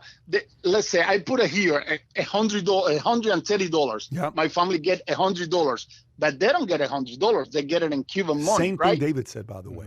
They cannot go to the pretty store crazy. and buy They're food. taxing them. So Where's let the me ask you a no question. scam? So if you wire money from here, if you send money from your Western Union to your family in Cuba, they don't get all the money. No, black market. You don't do Western Union, market. is what he's saying. It's You don't do Western Union over. No, they go out of the country. They go out of the country. So it's basically, if you go through the government, you put like 130 here, you probably get like 80 there, but always they don't have money. Rolando, So let's say if I put it- Rolando, who is covering the story on media? Like if you were to say a certain podcast, a certain news station, a certain newspaper that's covering the accurate stories of what's going on in Cuba, who would you say it is? Okay. It's a radio guy from Miami that make an interview to Joe Twell, which is a musician from Cuba who live in Miami. They're covering the history pretty good there. What's his name? ¿Cómo te llamas? What's his name? Joe Twell Jotuel? is from the group Orichas. Yeah, Joe Can Twell. you write that down? Let's write that down. It's See what it is. Youtel. Youtel. If he's Oh, like Miami, you we'll tell. try to get a hold Like of you him. tell. Yeah. Okay. Sorry, well, Youtuel. Youtuel. Yotuel. Yeah. Yotuel. These Okay. people are covering the history pretty good. I will suggest to go to Facebook and look for people who are posting videos, and all the news here and saying, oh, this protest was just on Sunday. It wasn't just on Sunday. It was Sunday, Monday, and still doing today again. What's Well, the, But what's we the are one guy getting the that, videos pretty late. Ricky always because talks trash about Jorge Ramos. Is Yeah. that his name? Well- What are your thoughts on Jorge Ramos? I don't like it. I don't see any. Honestly, I don't see any Latin media at all.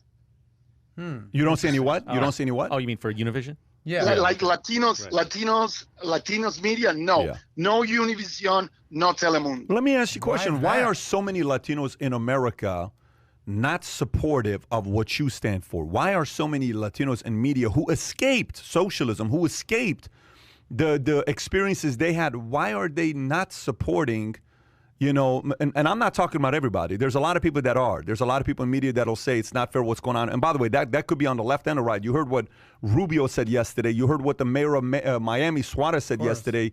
He was out there protesting. He was out there representing the people on The Sunday regime and must Monday. end now. This is not negotiable. Yeah, That's this what is he not said. negotiable. Why are so many people in media just kind of like, oh, it's COVID, it's vaccine?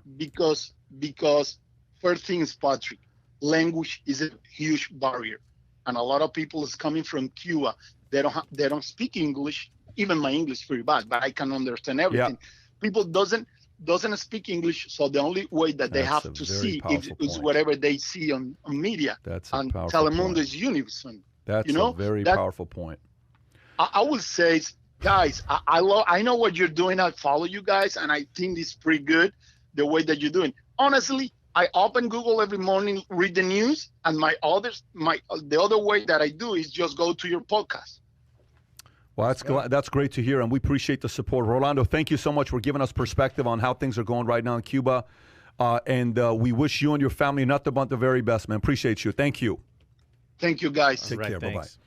How interesting is that? You hear about? It's crazy. Somebody commented, they said, now, has this become a right-wing podcast, is what somebody said. No, not at all. What part of what we just did, do we know who Rolando is? I don't know who Rolando, I've never met this guy.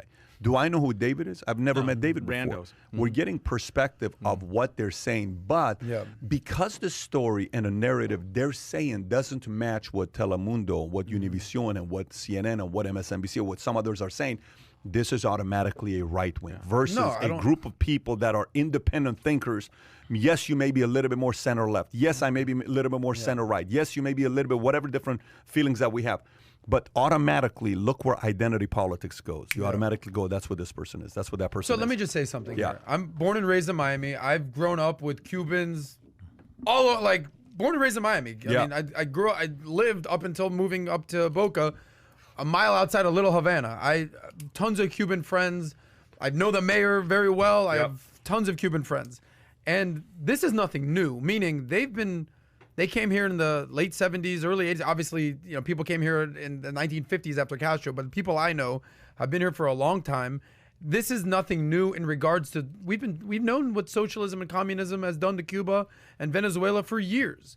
What I think is happening now, where the COVID thing is one of the things that Cuba gets recognized for is their socialized medicine and socialized education. And that is clearly falling apart right now. COVID has exacerbated the problems that exist in communism. Now there's food shortages. Obviously, they turned off the internet, social unrest, high food prices, collapsing infrastructure. Kai, I actually went to Cuba. I don't know if we want to pull this up right now, but this is nothing new.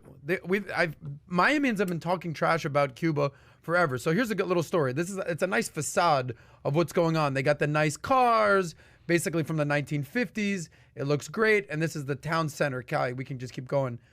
But then you start driving around when you're in these cars and you see the actual infrastructure. So I went to Cuba 2014, I want to say, under the Obama administration. But basically when you peel back from, here's a guy, it was our driver, seemed like a happy guy, but it seems nice. It seems, what's the word that, it's like a throwback almost. But then when you actually get in the car and start driving around Cuba, here's what we saw. Raise the volume. Volume, Kai? All right, so we're taking a tour in a 1960 Thunderbird. And then we drive past this street right here. People live there? People live there. That's Looks where like people a live. movie lot. And here's what used to be a gorgeous building and then just crumbling infrastructure. And that was my biggest takeaway from being in Cuba. Because we were there for 48 hours. We had a good time, 12 Miami dudes having a nice time in Cuba for my friend Keith's bachelor party. But this was my biggest takeaway. Saying, what's your point? Here's my point. The facade of communism looks great on the outside. Yeah. The nice Capitol looks good. You're in these nice cars. Then you start driving into the neighborhoods. My biggest takeaway is you see all these buildings that are gorgeous architecture, gorgeous, and then just crumbling from the inside. So we stayed in a nice hotel. We're thinking, oh, this looks pretty cool. No big deal. It's nice here. And then you start driving the streets and you start seeing the people that was going on there and the crumbling infrastructure. And then you realize, oh, okay, that's what's going on behind the scenes. Here, that building is an example. Yeah, I'll say this. My heart goes out to every Cuban that's living in Cuba right now. When you call your revolt and what you're doing, your uprising misery, you can understand what the conditions are. And the government only makes it worse and worse and worse for them, taking their electricity, taking their internet. So prayers for you guys. And I'm hoping some people with money here in the United States, some influential Cubans, can do something. I don't know what. Oh, you can't. They've been working what on he's it trying for to tell years. you is the fact that they're not even letting money get in there because they're taxing the money that's going into the system. So they're not even letting that take place. Anyway, so look, more power to Rolando and David for giving perspective. Now you kind of have an idea from people that live there and are saying what is currently taking place when they're communicating. It's even hard for them to communicate with the people there. Yesterday, AOC, go to AOC's Twitter account. I don't know if she's already tweeted 40 other things. We're not going to be able to find it. But just go on Twitter, type in AOC, go to her, go straight to her. Let's see what we got here. Keep going up, keep going up, keep going up, keep going up. There, Martin Luther King. Okay, here's a message that you have. Go up one. So she said this: Martin Luther King was murdered, confronting today's GOP. We are gutting the very Voting Rights Act King worked for. You don't want to believe something. There's a go up one more. Like, matter of fact, click on that one right there, the bottom one, the one that says whites. It must be frankly said. Okay, go up. She says something else on the bottom. Keep going right there. The quote of King is not from an early work. It is from one of his last words. Where do we go from here? Chaos or community? If all sorts of folks who claim what MLK would do actually studies at work, they would understand he was a radical and an anti-capitalist too. You know what's crazy? She says that. Now go to my Twitter account. Go to my Twitter account, and I retweeted her, and I had my thoughts to say about this here. Okay. Go up, and let me see where it's at. There you go. While the world is witnessing the people of Cuba protest against socialism and communism, you trash capitalism. Terrible timing to bash capitalism, especially when you're the ultimate capitalist using your platform to sell $20 sweaters for $60, right? So the point is, she has a platform to trash capitalism. Young, innocent, naive people who have never lived in Cuba, who have never lived in Iran, who have never lived in a communistic regime before, look at that and say, oh my gosh, she knows what she's talking about. Words have a lot of power. And today, these words are influencing the younger audience to say capitalism sucks, rich people suck, socialism is the way to go, right? That's a direction we want to kind of pitch America to go. The good news is that we're starting to see people like Ashton Kutcher, McConaughey, some of these other guys just saying, I don't know if that's the direction we want to go. Hopefully those people will rise up more and they'll push back some of these initiatives. There's going to come a time, next 10 to 20 years, when she's going to run for president. And I've already told you what my belief system is, what percentage it is. The day she becomes a president, folks, be ready. This is all I'm going to tell you. The day she becomes a president, she is going... If you fast forward between now and 20 years from now, how many followers do you think AOC is going to have in 20 years? If right now she's got 12.5 million, what do you think she's going to have in 10 years? million. 50 million. What are you talking about? In 10 years, how many followers do you think she'll have? 150 probably. She's probably going to be a 150 million follower person. Passing agenda like this, what do you think is going to be the chance of her running? Very, very high. Brace for impact. I had one of my employees, I was speaking to him.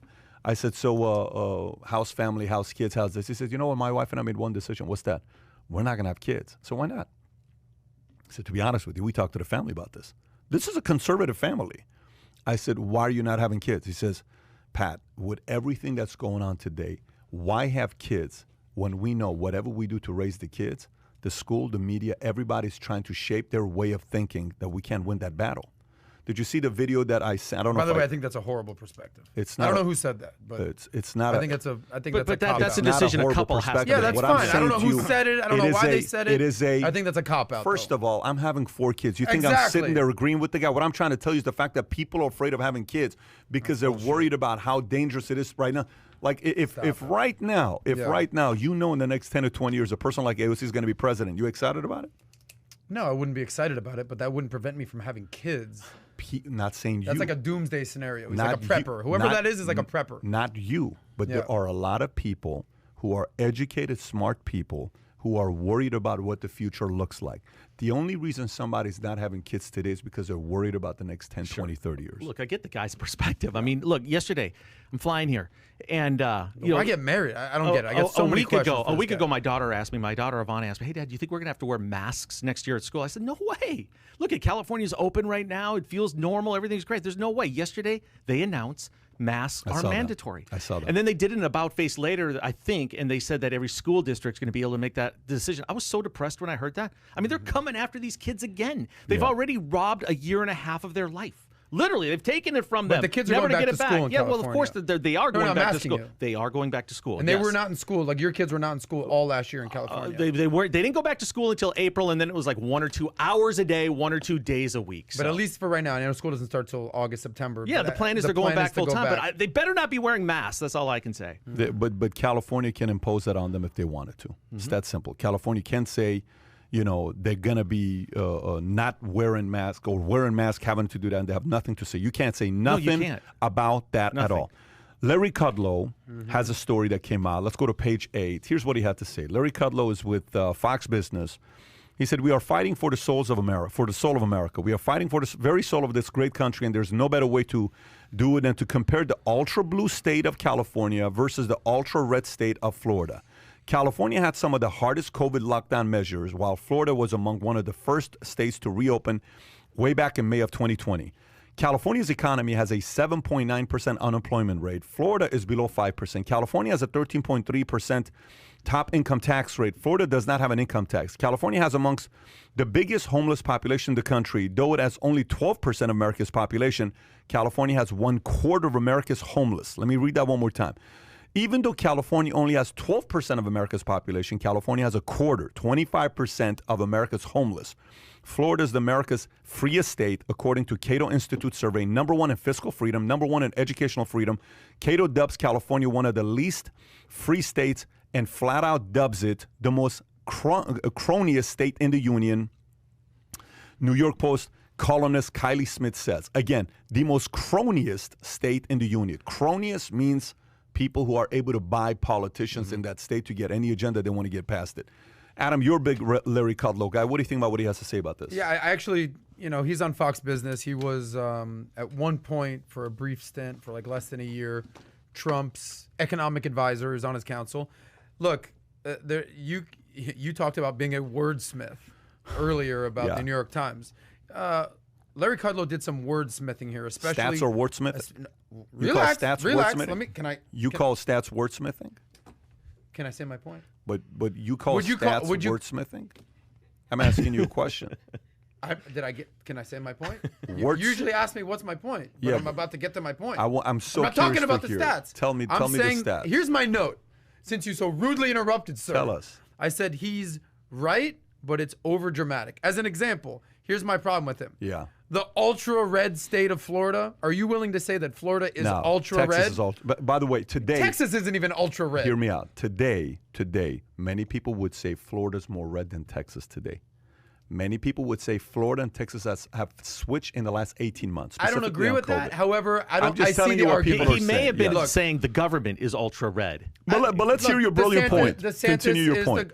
I think, look, as someone who has lived in Florida his whole life, I think you would be willing to say DeSantis has done a good job here. Marco Rubio, Rick Scott, those are both senators, Republican senators. Molly, I'm just not taking willing. notes, buddy. Keep going. Alabama, West Virginia, Mississippi, Yes. states that no one's trying to Sure. live in, by the way. Sure. When you move Valuetainment, you didn't think, well, what's going on in Right. West Virginia this month? That didn't happen. I definitely didn't think California and New York either, by the way. Okay. Yeah. Exactly. And Yeah. the whole reason, look, the numbers are true. I'm not debating that. My whole thing was he's right, but it's dramatic. It's a dramatic effect. Yeah. This is wordsmithing here. Yeah. The ultra red state of Florida, no, this is as purple as it gets. It's voted Clinton. It's voted Obama. It's voted Trump. It's voted Biden. Like, it goes either way. However, I think Larry Kudlow has a major point here. I'm in Florida. I'm thankful for living in Florida. It's the freest state in the goddamn union. Respect. Now let's talk to a socialist over here from California. Okay, go back to your point. Yeah. Wordsmithing stats? I'm saying I didn't say anything Do you about the agree? stats, Pat. Do you agree? I agree with the stats. So you I do said he's agree with right the and he's stats. true. He's just over dramatic. Okay, what the over dramatic part is The one paragraph, ultra red state which of Florida. I disagree with. Exactly. Fine. That's my point. But the stats tell a very and I agree with the simple stats. I'm story. not questioning the right. stats. The stats tell you Exactly. what's going I'm on thankful during to live the in time Florida and not California. Like this. Let's Yes. talk to a Do you know Californian. do you know how many people I've brought over here Yeah. and they've stayed here for a week? Let's just say, okay. Mm-hmm. I went to a restaurant the other day, whatever it's called, Blue Moon something. It's right across Fort Lauderdale. It's actually a real nice restaurant. I don't know what it's called. It's a nice restaurant. You go pay lunches like, you pay Blue Martini. I don't know what it's called. Nice restaurant on the water. So I'm there. I'm leaving, and I'm getting the valet. This 65-year-old lady's outside with a mask on. And she says, I cannot believe the level of irresponsibility of these people in Florida. How do you guys dare walk around without a mask on? And Dylan and Tico and Senna are right next to me, right? And my dad next to me. I'm like, really? I said, ma'am, I'm so sorry you feel that way. Where are you from? I'm from California. We are responsible there. Really? Yeah. What part of California? What do you know about California? I said, I may know a little bit about Yeah, a little California. bit. Where are you from? Mission Viejo. Do you know where that's at? Yeah, I lived in California 24 years in SoCal.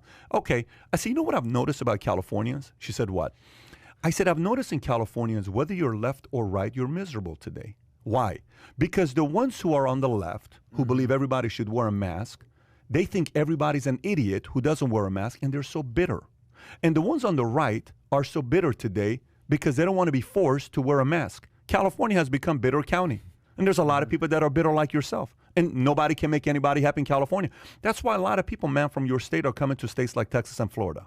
Whatever. She walked on that. What are the odds that she ran into you in the valet Yeah, line? I mean, come on. You can. So, anyways, what are your thoughts? My thoughts are, hey, I'm going to take the positive spin here. 12% of the population lives in California. We have 25% of the homeless population. We're overachievers. I mean, we're amazing. Respect. Here's the thing. At what point do people with common sense and intelligence understand that it doesn't have to continue to be this way? There are alternatives, and it starts with government. And you know what? We have the big election coming up here. I don't know if we have a shot or not, but it's easy to take shots at California right now because we deserve it, and you don't see a lot of hope.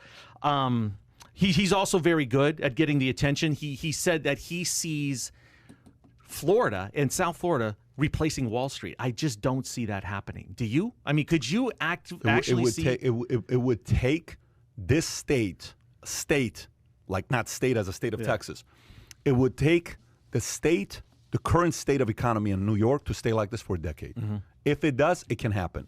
But if it changes, if California and New York change Right. within the next 18 Get back months, to closer to normal, let's just say Larry Elder announced yesterday he's running for governor for California. I don't know if you heard that or not. Last night, Larry Elder, Interesting. you know who Larry Elder Yeah, of is, who course. helped flip, I think, Rubin? conservative. Black conservative. He announced yesterday he's Yeah, running it's for Michael governor of the Rubin. state of California. David Rubin. David Rubin. Yeah. And Larry Elder's got a big following in the state of California. He's got a big following, period. He's obviously loved and hated because he's hated. He's got a lot of people that can't stand what he stands for because he's a conservative in the state of California. California is right now getting a lot of people that are going to be running. If the politics in California and New York changes, there's no way that's going to be happening to Florida. But if California and New York stay like this for another decade, he's absolutely right. Florida will be the next Wall Street.